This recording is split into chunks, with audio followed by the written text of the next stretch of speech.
लेकिन एक भी शिक्षक, मैं बार बार कर रहा हूँ आपके चैनल के बाद, एक भी शिक्षक के बच्चे उस सरकारी स्कूलों में नहीं पढ़ते हैं। अगर आप समझिए मेरी बात को, 15 से 20% भी उस टीचर अगर ईमानदारी से उस बच्चों को पढ़ा दे तो वो बच्चा अनएजुकेटेड नहीं रहेगा, शिक्षित नहीं रहेगा, कम से कम मैट्रिक इंटर ज़रूर कर लेंगे। उनको लाखों रुपए की सैलरी मिलती है, लेकिन उसका थोड़ा सा भी बच्चों पर वो अगर ध्यान दे के बच्चों को सही से पढ़ा दे। वर्षों से निगम की राजनीति का प्रमुख चेहरा बने वर्तमान अस्थायी समिति के मुख्य सदस्य नफीसुल हक रिंकू अब समाज के एक जिम्मेदार नागरिक के तौर पर दशकों से बदहाल सरकारी स्कूलों की शिक्षा व्यवस्था को उजागर करने की मुहिम शुरू करने जा रहे हैं। ये पहली बार होगा जब कोई जनप्रतिनिधि शहर के वार्ड 1 से वार्ड 48 तक घूम घूम कर उन विद्यालयों की हालत को जनता के सामने लाएगा जहां बैठने के लिए जगह नहीं है, पीने के लिए पानी नहीं है, लेकिन शिक्षकों की सैलरी लाखों में है। आपको बता दें कि सोमवार से नफीसुल हक रिंकू अपने कुछ साथियों के साथ प्रत्येक दिन एक एक वार्ड जाकर वहां के प्राथमिक और माध्यमिक विद्यालयों की स्थिति से आम जनता को रूबरू कराएंगे और अच्छी शिक्षा के उनके संवैधानिक अधिकार के लिए जागरूक भी करेंगे। शहर के प्राथमिक विद्यालयों की लगातार खस्ता हालत के खिलाफ आपका अभियान शुरू होने वाला है, इसमें क्या कुछ मुद्दे होंगे और ये किस तरीके से इस अभियान में आप काम करेंगे? देखिए, आप लोग भी लगातार शहर के हर चीज़, हर भ्रमण में आप लोग भी रहते हैं। शहर के जो स्थिति आज शहर के प्राथमिक विद्यालयों, मध्य विद्यालयों की जो स्थिति है, आप लोग हमसे भी ज़्यादा अच्छा आप लोगों को पता होगा। आप खुद देखिए, जितना भी शहर का जितना भी विद्यालय है, चाहे वो सरकारी विद्यालय +2 माध्यमिक और उनको छोड़कर जो प्राथमिक विद्यालय हो, मिडिल स्कूल हो, आप वहाँ देखिए बच्चों को बैठने के लिए बेंच नहीं है। बच्चे ठंड हो या गर्मी ज़मीन पर दरी बिछा कर बैठते हैं। ये कितना आज सरकार जो है, बताइए कि 20 साल से सरकार का 20 साल पुरने वाला है बिहार सरकार का, लेकिन जो शिक्षा व्यवस्था होनी चाहिए वो एक पूरी की पूरी चौपट है। शिक्षकों का वेतन लाखों रुपए से कम नहीं होगा, लेकिन कोई भी बच्चा न ड्रेस में आते हैं, अगर शर्ट वाइट पहने हैं तो पैंट उनके पास नहीं है, पैंट अगर ब्लू हो तो शर्ट नहीं है, बैठने के लिए उनके पास ज़मीन नहीं, ज़मीन पर मान लीजिए बैठ के, इस ठंडे हो या गर्मी में बच्चे कितनी तपती हुई ज़मीन पर बैठते हैं, ठंड में कितना ठंडे वाले कुहासा के टाइम में ज़मीन में बैठते छोटे छोटे बच्चे। बताइए, कोई भी सरकारी शिक्षक के, जो भी शिक्षक है मिडिल स्कूल के पर, कोई भी उनका किसी का भी बच्चा आप देखिएगा, आप पता कीजिएगा तो कोई भी उस स्कूल में पढ़ता नहीं, वो उनके बच्चे बड़े बड़े प्राइवेट स्कूलों में पढ़ते हैं। आप साथ ही साथ देखिए बच्चों के साथ ड्रेस की स्थिति वैसे ही चौपट है। बेंच और दड़ी का तो समझिए कि मिडिल स्कूल में थोड़ा बहुत है भी, और एक ही क्लास में कितने, मान लीजिए एक कक्षा में कितने क्लासों का संचालन होता है। साथ ही साथ एक रूम में क्लास 1 भी, 2 भी, 3 भी, 4 भी, और ब्लैक बोर्ड। यहाँ देखिए छोटे छोटे ट्यूशन संस्था जो है वहाँ डिजिटल बोर्ड चलता है। यहाँ आज भी ब्लैक बोर्ड चौक से लिखा जाता है, बच्चों को पढ़ाया जाता है।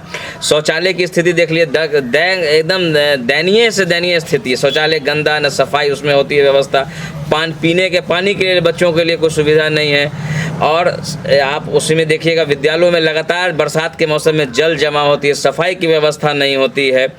और हम साथ ही साथ जो जनप्रतिनिधि हैं, कितने स्कूलों विद्यालयों में तो बिजली भी नहीं लगी हुई है।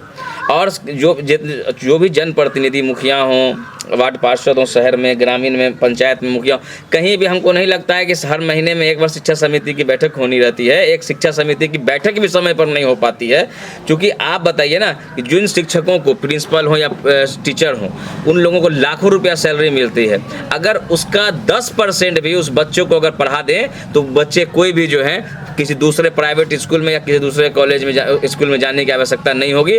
उसी विद्यालय से अब मैट्रिक और इंटर करके निकल जाएंगे। कम से कम सिर्फ 10 से 20% अगर शिक्षक ईमानदारी से बच्चों को पढ़ा लें। शिक्षक आती हैं तो ठंडे में रुई वो क्या कहते हैं, बुनती, स्वेटर बुनती हैं, और जब आएंगे ऐसे तो पैर पर पैर चढ़ा के सब लोग सोए रहते बैठे, कोई क्लास से किसी को कोई मतलब नहीं। तो ये शिक्षा व्यवस्था 20 साल में अगर हमारे माननीय मुख्यमंत्री जी इस पर ध्यान देते तो आज ये स्थिति नहीं होती। क्योंकि आप और सब राज्यों में देखिए जो शिक्षा की स्थिति क्या है, दिल्ली वगैरह में देखिए लोग प्राइवेट स्कूल छोड़कर सरकारी स्कूल में पढ़ना चाहते हैं। तो कम से कम और हमारे जो भी MP MLA ये लोग भी देखते हैं कि इंटर +2 स्कूल में माध्यमिक विद्यालय में जाते हैं, शिक्षा समिति उन लोग की जो बैठक वहाँ होती है, लेकिन इस छोटे स्कूलों में ये लोग आते भी नहीं, नज़र भी नहीं लगता। वास्तविक स्थिति आप लोगों को पता होगा क्या हाल है शहर के स्कूलों का। और शहर तो शहर छोड़ दीजिए, ग्रामीण स्थिति जो शहर तो मान लीजिए शहर में तो है ही स्थिति बुरी, और इससे बद से बदतर हाल ग्रामीण पंचायतों में क्या हाल होगा वो भी आप हमसे अच्छा आप बता सकते हैं। इसके सुधार के लिए आप क्या कदम उठाने? देखिए हम तो आप लोगों के माध्यम से पहले पूरे शहर का एक बार हम आप लोगों के साथ एक विजिट करके दिखाना चाहेंगे। देखिए क्या क्या किस किस स्कूल में क्या समस्या है, जो इतनी बातें हमने बोला है उसमें कोई कमी नहीं होगी, वो होना ही होना है सारे शहर के स्कूलों में। अगर उसमें से 100 स्कूल अगर होगा तो मुश्किल से 10 या 15 स्कूल के अंदर आपको ये व्यवस्था नहीं होगी। मान लीजिए थोड़ा सही होगा, और नहीं तो 90% स्कूलों में जितने 90% स्कूलों का जो है बद से बदतर हाल है। बच्चे बस प्लेट लेके खाना के लेने के लिए आते हैं, न उसके पास ज़मीन में बैठ कर खाना खाते हैं और न ज़मीन में बैठ के पढ़ते हैं। यही स्थिति है, यही व्यवस्था है शिक्षा विभाग की। पत्र लिख कर हम अपने हम भी जो है आज एक पार्षद के तौर पर नहीं बोल रहे, एक आम नागरिक के तौर पर बोल रहे हैं कि बच्चों को के भविष्य से खिलवाड़ कर रही है ये हमारे शिक्षा विभाग के लोग। अगर कोई बड़ी आज हमारे सुनते हैं के पाठक जी आए हुए हैं, हर जगह विजिट कर रहे, रंग पोतन का उनको देखकर काम चलने लगता है, टीचर लोग समय पर आना स्टार्ट कर दिए। लेकिन अगर हकीकत में इस शिक्षा विभाग के को अगर सभी स्कूलों की स्थिति सुधारनी है, सभी कैमरों में CCTV कैमरा क्लासरूमों में और स्कूल के एंट्रेंस गेटों पर अगर CCTV कैमरा लग जाएगा तो कौन किस बच्चे को क्या पढ़ा रहे हैं, बच्चे का क्या और बच्चे कहाँ बैठ रहे हैं, कहाँ उठ रहे हैं, तब सारा चीज़ से अवगत हो जाएगी। सरकार को भी अवगत हो जाएगी, यहाँ के जिला पदाधिकारी महोदय भी अवगत हो जाएंगे, तब उसमें कुछ अच्छा होने का चांसेस हो सकता है। और मैं एक बात कहना चाहूँगा आप पत्रकार बंधुओं के माध्यम से कि जो स्थिति अगर 20 साल से सरकार है और यहाँ भी MP MLA भी यहाँ 20-20 सालों से हैं, तो अगर वो लोग चाहते थे शहर के इन स्कूलों में विभिन्न स्कूलों में कम से कम बेंच की व्यवस्था नहीं करा देते।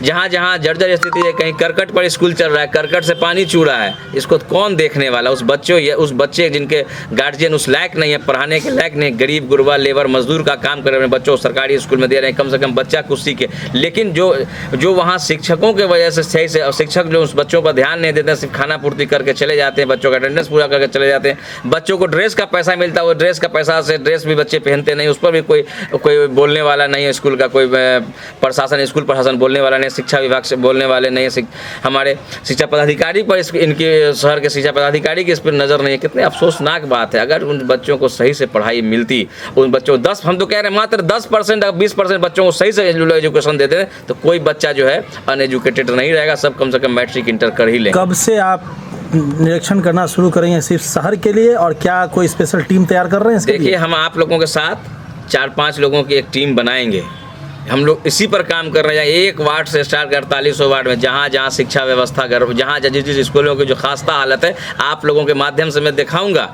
मैं आज फिर आपके माध्यम से के पाठक जी को भी कहना का प्रधान सचिव हैं कि आप सिर्फ रंग पोतन से स्कूल सफाई स्कूल का व्यवस्था दुरुस्त नहीं होना है, वहाँ के शिक्षकों का वहाँ बेंच की व्यवस्था कीजिए, वहाँ क्या ड्रेस की व्यवस्था आप रेगुलर कीजिए, बिल्डिंग्स जो टूटे हैं बिल्डिंग्स नहीं बन पाए उस बिल्डिंग को बनाने का प्रयास कीजिए, कहीं कहीं जहाँ छप्पर है कहीं स्कूल ने कहीं जगह नहीं है, दूसरा स्कूल दूसरी जगह शिफ्ट है, स्कूलों के लिए भूमि व्यवस्था करा के वहाँ स्कूल बनाइए। कोई इतना शहर का इतना वार्ड होगा ऐसा जहाँ एक सरकारी स्कूल नहीं है। कितने अफसोस की बात है। उस इलाकों में गरीब बच्चे नहीं रहते हैं, लेकिन बच्चे तो जाते हैं खाना पूर्ति करके, वहाँ शिक्षक अपना अटेंडेंस बना कर चले जाते हैं, लेकिन एक भी शिक्षक के मैं बार कर रहा हूँ आपको चैनल के बाद, एक भी शिक्षक के बच्चे उस सरकारी स्कूलों में नहीं पढ़ते हैं। सर इस देश का दुर्भाग्य ये भी है कि जनप्रतिनिधियों के भी बच्चे सरकारी स्कूल में नहीं पढ़ते। हाँ, हम तो कह ही रहे हैं कि एक भी बच्चे व्यवस्था अगर आज दिल्ली में देख लीजिए, स्कूल ऐसा है कि लोग प्राइवेट स्कूल छोड़ सरकारी स्कूल करना चाहते हैं, लेकिन कुछ तो व्यवस्था ऐसा कीजिए कि बच्चों को बैठने के बेंच भी दिए तब ना आदमी बच्चों को भेजेगा भी। लेकिन जो बेचारे मजदूर क्लास के लोग हैं, कमजोर दबे कुचले लोग हैं, वो क्या करें अपने बच्चों के साथ। सवाल है, आखिरी सवाल पूछूंगा कि क्या इस देश के पार्लियामेंट में ऐसे कानून बन रहे हैं जो इतिहास रच रहे हैं? क्या एक कानून ऐसा नहीं बनना चाहिए कि हर एक जनप्रतिनिधि का, हर एक सरकारी कर्मचारी का बच्चा सरकारी ही स्कूल में पढ़े?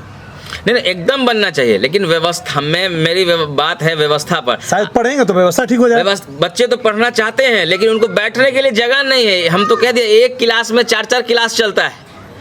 अगर उसका ये 10 हम बार कर आप समझिए मेरी बात को, 15 से 20% भी उस टीचर अगर ईमानदारी से उस बच्चों को पढ़ा दे तो वो बच्चा अनएजुकेटेड नहीं रहेगा, शिक्षित नहीं रहेगा, कम से कम मैट्रिक इंटर ज़रूर कर लेंगे। उनको लाखों रुपए की सैलरी मिलती है, लेकिन उसका थोड़ा सा भी बच्चों पर वो अगर ध्यान दे के बच्चों को सही से पढ़ा दे, और इतना पैसा मिलता है उन शिक्षकों को, वो अपने अगर मान लीजिए शिक्षा व्यवस्था नहीं कर सकती, हर साल महीना 2 महीना में 1 2 4 10 5 बेंच करके भी व्यवस्था की जा सकती है, लेकिन किसी स्कूल में आप जाके देख ली, मैं बार बार कर रहा हूँ। इस राज्य की बात आपने कही है, इस राज्य के कई विधायक, मंत्री, इस राज्य के सांसद प्राइवेट स्कूलों की ओपनिंग में चले जाते हैं, उनके फंक्शन में जाते हैं, लेकिन सरकारी स्कूल में व्यवस्था चेक करने नहीं जाते हैं। इस पर क्या कहेंगे? ये दुर्भाग्य है।